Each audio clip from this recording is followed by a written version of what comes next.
Hello guys, good morning, welcome to my channel. आज पनि म तपाईहरुको बीचमा सुन र चाँदीको मूल्य विवरणको अपडेट भिडियो लिएर उपस्थित भएको छु। मेरो भिडियो पहिलो पटक हेर्दै हुनुहुन्छ भने च्यानललाई सब्स्क्राइब गरिदिनु होला, सँगै रहेको बेल आइकनको अलमा सिलेक्ट गरेर नोटिफिकेसन अन गरिदिनु होला ताकि तपाईले दैनिक दिनमा सुन र चाँदीको मूल्य विवरणको अपडेट पाउन सक्नुहुनेछ।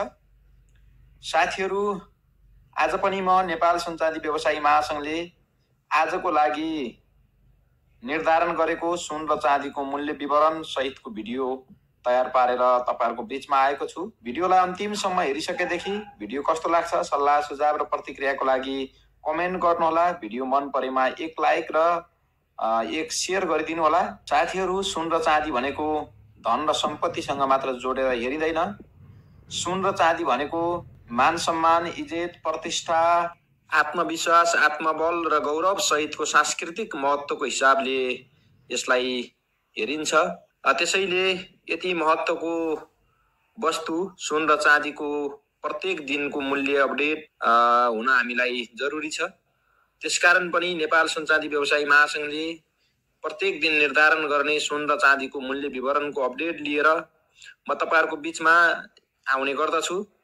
त्यसैले आजको भिडियोमा म तपाईहरुलाई आजको दिनमा सुन र चाँदीको मूल्य घटेर या बढेर कसरी निर्धारण गरिएको छ सोको विषयमा जानकारी दिनको लागि आएको छु। र अब भने ढिला नगरिकन आजको दिनमा हिजोको भन्दा सुन र चाँदीको मूल्य घटेर या बढेर कसरी निर्धारण गरिएको छ सोको तालिका म देखाउन गइराखेको छु। अब भने तपाई हामी सबैजनाले आजको सुन चाँदीको यो मूल्य तालिका हेरौँ है त।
साथीहरु, यो तालिका मार्फत आजको सुन र चाँदीको मूल्य विवरणको अपडेट लिइसकेपछि अब भने भोलि सुन र चाँदीको मूल्य विवरण घटेर या बढेर कसरी निर्धारण होला सोको विषयमा तपाईको विचार के छ जस्ताको तस्तै सल्लाह सुझाव र प्रतिक्रिया सहित आफ्नो विचार राख्नको लागि कमेन्ट बक्समा गएर एउटा कमेन्ट छोड्नु होला र यो भिडियो मन परेको भए एक लाइक र एक शेयर अनिवार्य गरिदिनु होला।